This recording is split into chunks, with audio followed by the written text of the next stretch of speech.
Hi there. This presentation is inspired by a lecture by Stefan Heuler of Ecclesiastica Gnostica or Gnostica Ecclesiastica. That's it. Search for the channel. Very good. Um, and during this presentation, he said that the materialist believes what they see only. They just believe what their senses tell them, or what their instruments tell them if they don't have if they need to see beyond their senses. The psychic sees what they believe, and so they have a belief about something, and then they see it, and that's proof enough for them.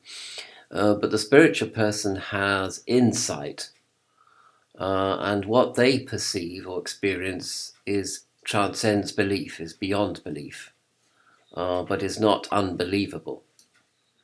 So I added that bit. So there's a definite distinction to be made between the spiritual person and the psychic person, and the psychic person and the materialist. And the materialist denies, of course, there is anything psychic about the universe or anything spiritual about the universe, which is almost fair enough, really, because they just believe what their senses tell them, augmented by various instruments such as microscopes and telescopes and things like that. As a chemist and a scientist and a geneticist, I would tend to go along with that, and I put the material in a different bracket from anything else, just as I would put the spiritual in a different bracket to anything else, and everything else in between that, which could be called astral or psychic. Anything is possible there, and that's probably all in the mind and all dependent on the emotions and, I don't know, physical dysfunction or function or whatever. But I suppose as well, also, I don't really ascribe much of a cause of anything real to the psychic or the astral, whereas I do ascribe causality to, my scientific training, and indeed to the Gnostic experience. I would attribute the transcendent God as being the cause of the particular Gnostic experience that one may have. Anyway, so there's a relationship between seeing and believing, which I got in this sort of pie graph here. And it's possible, of course, for some scientist to have a theory and to look at the world through the lens of their theory, which is something, of course, that Freud was accused of, and therefore, you see what you want to see, and of course, we normally perceive by filling in the gaps between reality and conditioning of one sort or another. So there's a kind of grey area between believing and seeing, although some people are actually deluded. And to a certain extent, of course, reality itself is maya, or as the Buddhists say, or illusion, or delusion.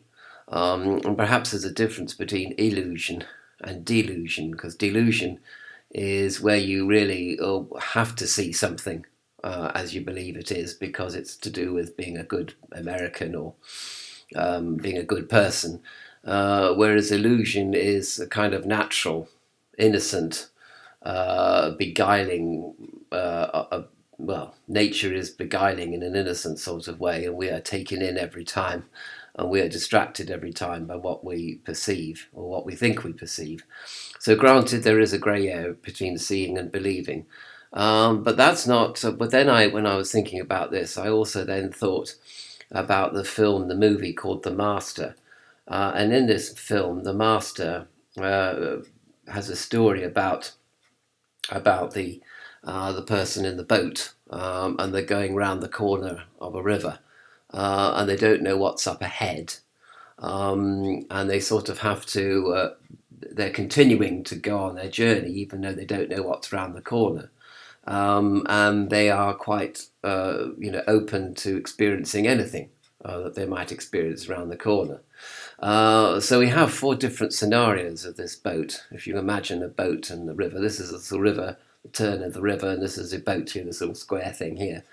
And in scenario A, this is the kind of the materialist view, I would say. I'll put a big M there.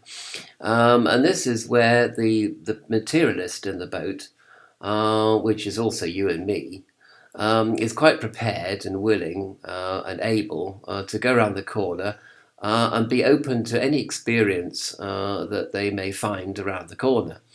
And they pretty certain that, given that this is a real river and it's a real boat, whatever they're going to experience around the corner will be as real as anything else that they experience now. So they have an expectation of a future experience, as it were. But the point is that they will go around the corner and they'll be completely open to whatever happens. And they won't even really question the cause of it, or the wheres and the wherefores. And if they come across a group of houses, on stilts in the middle of the river, they won't be surprised by that. I've heard of these sort of river dwellings before, and or if they come across a complete city with they won't be surprised by that. They won't be surprised by anything, and they're prepared to continue their journey and to experience each meter of the river as they go, which is kind of, in a way, but basically we just take it on the chin. We're experiencing everything, and if this is talk about the afterlife, well, I guess we will experience that.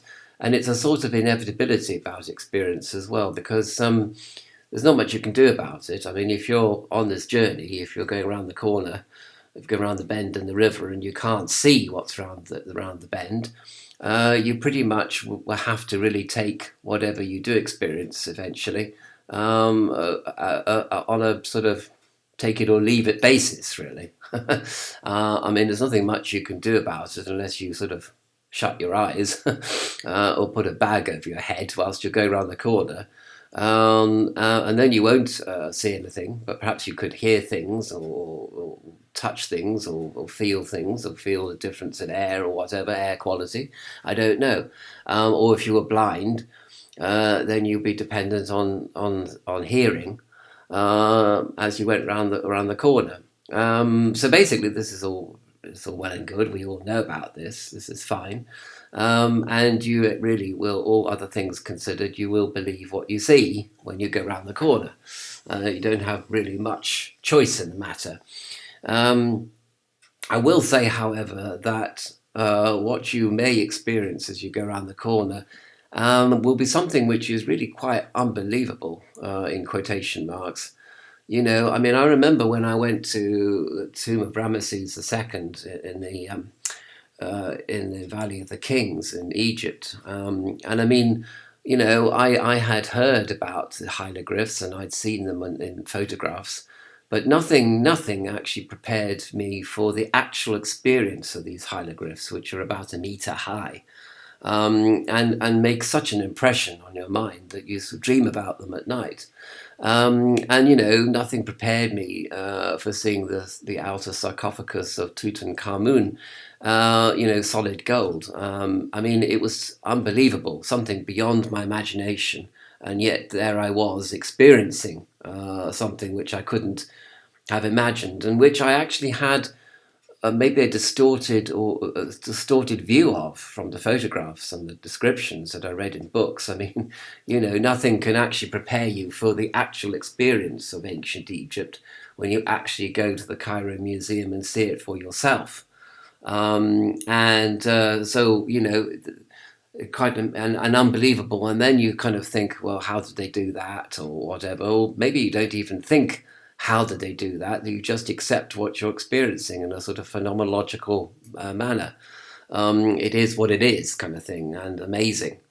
And again, if you experience pain, unbelievable pain, it is what it is. You can't stop experiencing it. It's more pain than you've ever known before. Women say that for childbirth, obviously. And they thought they were told about pain, but they did, when they actually were giving birth, it was more pain than they could believe that they could possibly experience or possibly take. But there they are, experiencing it, taking it, with a little bit of help from gas and other drugs. In fact, a lot of help, and still experiencing. Still, there's an inevitability about experience, isn't there? Really, you can't do a lot about it. Unless you cut yourself off from the experience by taking a sort of some kind of lot of drugs which dull your senses to such an extreme that you're no longer conscious of what it is you are experiencing. So you could go to the Cairo Museum and you could have, I don't know, taken so many drugs that it all feels like a dream, because because you cut yourself off from the reality of the Cairo Museum because you're so out of your head, kind of thing. So anyway, this scenario A, which is actually quite complex in itself, or the whole subject of experiencing reality is incredibly complex. But scenario B is quite an interesting one, because in this scenario, you're on your little boat and you want to go around the corner, and you begin to get rather frightened of what you might experience around the corner. And you begin to imagine all sorts of horrors and all sorts of dreadful things, because you're a bit of a pessimist and you see the beer can half empty. And you begin to kind of imagine all sorts of things, and also you begin to see what you think is evidence of what you might see around the corner, popping up in front of you, say in the front of the boat here, which only goes to show you that you're right about your fears. You're going to expect the worst to happen, and also you might be with a group of people, with your family, and you're all getting more and more hysterical, feeding on each other's fear, and winding each other up, so that basically you have a sort of collective hysterical view of the future, of what you're going to experience based on evidence, in quotation marks, of what you see already in front of you, and what you take as being sort of dark omens of things to come. And you may not even go around the corner. You may be so frightened that you tie up on the bank and just sit there in a funk of fear, unable to carry on with your journey, because you're convinced that the end of the world is round the corner, and there's some sort of apocalyptic gate of hell is going to open, and all sorts of crazy things are going to happen. And you kind of think that this is crazy, but you're so hysterical by this time. You're so full of emotion, so full of neurosis, that you can't. You're seeing what you believe that's going to be apocalyptic things around the corner, and you even see evidence for this in front of your eyes, which is all generated by your belief and your fear. So scenario B is what a lot of people find themselves in, unfortunately. Now scenario A is quite interesting, because this is really about faith, and faith is not really about belief. I mean, the person in scenario A has a belief that they will experience what they experience, and it will be what it is, and that's okay. In scenario B, they have a belief which is so negative and fearful that they daren't even go around the corner to find out what's there. They're convinced that it's some sort of apocalyptic horde of demons are going to eat them up, and so they're full of belief. But in this one, maybe people are afraid, and they're in this little boat being afraid, but then someone comes in another boat from around the corner, and he or she says to them, hey, this is really good around the corner. There's lovely houses, and there's lots of bars and pubs and restaurants, and it's really great. It's lights, and it's lovely around there.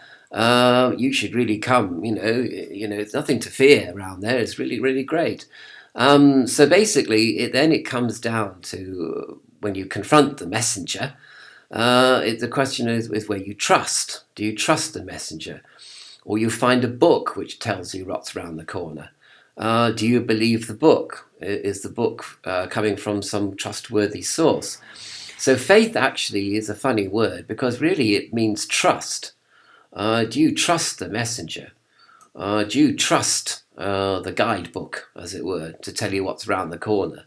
And basically, do you trust the messenger so much that you're quite willing to believe what they have experienced, and you believe that what they have experienced is what it is. It is the truth. It is basically, they're not lying to you, they're telling the truth. So, they have experienced something around the corner and now they're telling you about it. And pretty much all other things considered, you really trust what they say. Granted, what they say could be a little bit coloured by their perception of reality, but they don't seem to be drunk, they don't seem to be stoned, they don't seem to be mad. They seem to be quite intelligent people. They seem to be quite kind of moral people as well. They have a moral basis for their lives. They have kind of sort of an ethical basis, and basically you just think they're okay. And so if they're not mad, not drunk, not stoned, then they must be telling the truth. By and large, it must be a truth which basically you are likely to experience because their truth seems to connect with your truth. And this is what I think faith is, that you have an idea of what heaven could be like, and therefore you have faith that heaven is as it is basically how people have described it in the Bible, for example. Given that we all see things a little bit differently, by and large there's a consensus of perception. And you believe what the Bible tells you, for example, because the Bible creates this consensus of prediction, as it were. So you're predicting what's going to happen, and you trust the source of that prediction. So you trust the prediction being made, and then you're even goes so far as to say that the prediction is actually creating what it is that you will perceive. Which is a bit magical thinking, granted, but anyway. So faith is what it is as well, really. And if you don't trust the messenger, if you think the messenger's a bad messenger, if you think they're evil, if you don't think they have any ethics or that they could be deranged in some way, then obviously you're going to reject that faith. You're going to say, well, I don't have any faith in this messenger because they don't deserve any faith in them. They don't deserve to be believed. So that's scenario, and of course that's the scenario C is the mainstream religious view, which I don't think is precluded or excluded from the Gnostic view either, really. But here we come to scenario D, which is the pure Gnostic, and the pure Gnostic view is that you're in a little boat, and you don't know what's around the corner. Now, you could just go around the corner and experience everything as it is, sort of thing.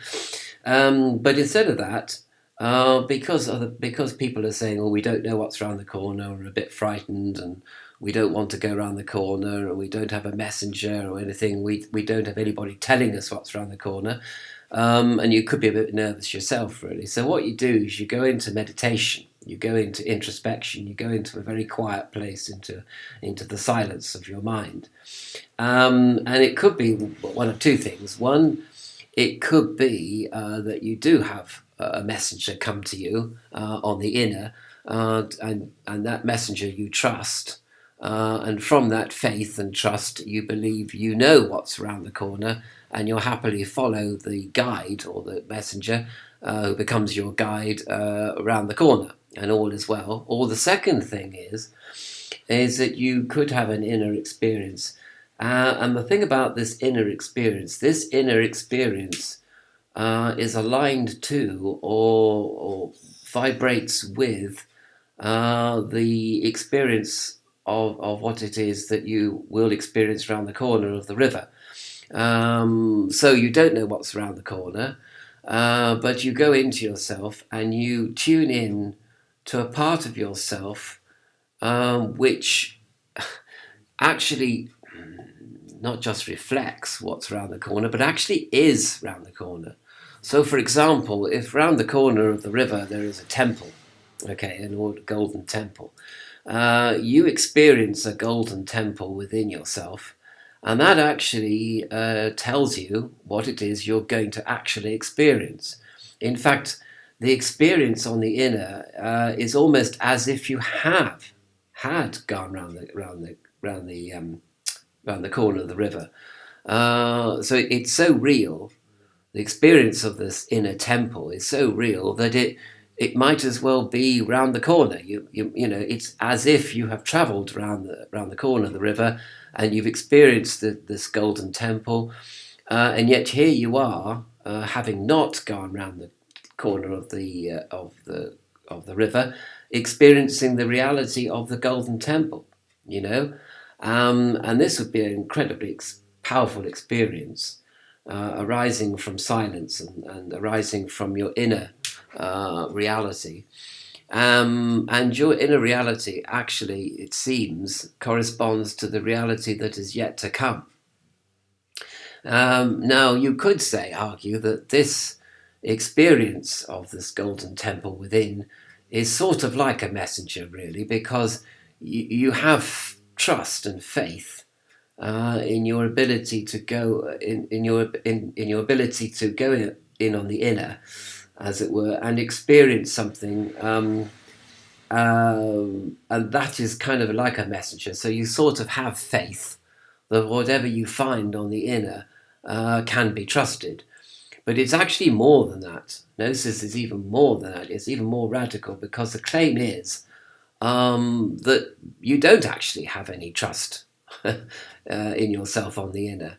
You know, it's a bit like you're quite open-minded. I mean, you go into this inner reality, and you're a bit like the materialist. You know, you're going. It's almost as if you've gone around the corner of the river, in your sort of in your inner self, and you didn't have any preconceptions or beliefs about what you would find there. You know, you're completely open, but you haven't been round the corner yet. You haven't been round the corner of the river, so you're still on your boat here, kind of thing, here, like. But you've been on the inner, and basically it is as if you went round the corner. So that's very important. So this isn't a belief. This isn't an experience of reality as such. This is an experience of inner reality. So it's like as if the experience of reality around the corner has been somehow how will I describe it? Somehow absorbed, if you like, by your inner, or maybe it's in fact it's been there already. It's like, or maybe it's well, I suppose the only way to explain that is memory, because in fact, actually, you've been round the corner of the river before, haven't you? In some other way, you've been there before, and all you're basically doing is remembering the experience that you had when you did go around the corner, and you've forgotten that you had the experience, and here you are on the boat, about to go round the corner of the river, and you're experiencing something that you remember that you experienced before. Okay, and I suppose that is the only logical explanation, if logic can be applied to this situation. Or it literally could be that you do have some what called hindsight or precognition. You actually have a precognition. But I would say that the person who has belief reckons they have precognition. I mean, if you ask the person in scenario B whether they had precognition, they would say, "Oh yes, I'm a real psychic. I have precognition." But that wouldn't really mean much. This is in fact just remembering or re-remembering a reality that you have experience of. And that experience is at the moment beyond your senses, but you remember what that experience was like through your senses, and now through your memory. Okay, so it's your memory. And that would a memory would connect these two situations: situation before and situation after. So in fact, really, you're not really doing very much. You're not even accepting the word of a messenger. You're not subject to a belief. You're not waiting to go round the corner in order to experience something for real. You're not waiting to touch the stigmata, for example. You are remembering almost the experience of touching reality, or the reality of the ineffable, transcendent sphere of God, and you're just simply remembering it. So when you go round the corner in your little boat, you'll say, "Oh yeah, I've seen that before." Deja vu. But before you go round the corner on your little boat, you say, "Oh, deja vu. You've seen all this before in your inner mind." And I suppose you trust your inner mind, and you trust the memory that you have of the experience that you think you haven't had yet. And no matter how many billions and billions and billions of years old this memory is, it's a memory that persists, and a memory that you can access through some kind of introspection or meditation or contemplation, or even just contemplating these words or this presentation excites this inner knowing inside you. So you don't even have to close your eyes and go into a kind of meditation. Simply by hearing this presentation, you think, oh yeah, God, I remember now. I have this memory of what's round the corner of the river. So when I go round the corner of the river, it's going to be, oh yeah, so what? I've had this before. And you may say, well, what's the difference between scenario D and scenario A? Well, that's the difference in any of the scenarios, because you have belief, you have trust, you have the conviction that whatever you experience is what it is. You simply gone into the inner, and you have had a certain experience which you remember is the experience that you think you haven't had yet. And I see a kind of unity between all these scenarios, actually, which is why in Gnosticism it's very hard to be anti-materialist or anti-psychic or anti-faith, if you see what I mean, because in a way you can see that faith and belief and materialism are all sort of they're all connected, really, to the so-called Gnostic experience. But I mean, I can see why a materialist would be anti-Gnostic and anti-faith and anti-belief. I would see that, and I would know that, and I have known that. And as a scientist, I should know that, you might say. But I mean, and yet I think that this is logically a possibility, that you are remembering something that's already happened to you. And that's why you can make a very clear prediction about the future. But I agree that does depend on a certain view of the universe. It depends on a certain metaphysics, as it were, which I can quite see that the materialist could, and maybe should reject. So I suppose faith and Gnosticism do have a connection, and belief obviously has a connection, but it seems to me to be a much more something that you can experience the inner, and you can still be a scientist and a materialist. You can still see the world as made up of atoms and energies and quarks, and demand predictive validity from experiments and from experiences generally, and be dependent on your senses, even if they're augmented by microscopes and telescopes and whatever. You can have that life, and you can also have this inner life, which is when you seem to be remembering something which you think you have not yet experienced, which is the glory of the ineffable. So I hope that this has sort of presented Gnosticism in a fairly clear light, and it's something to to contemplate. And it's not a dichotomy, it's not a dialectic, but it's not a matter of being anti-materialist or anti-Gnostic or anti-faith or anti-belief even. I mean, obviously, you feel sorry for the person who's stuck in fear.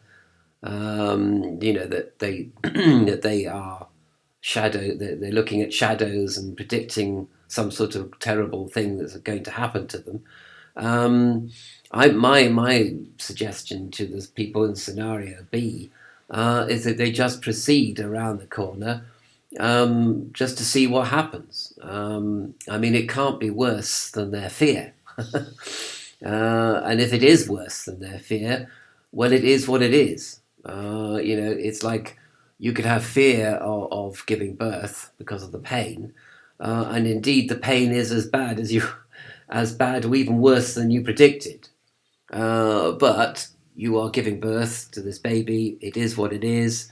You have to come through it. You hope you're not going to die. You hope the baby's not going to die. You're around the corner. What can you do? You're already there, sort of thing.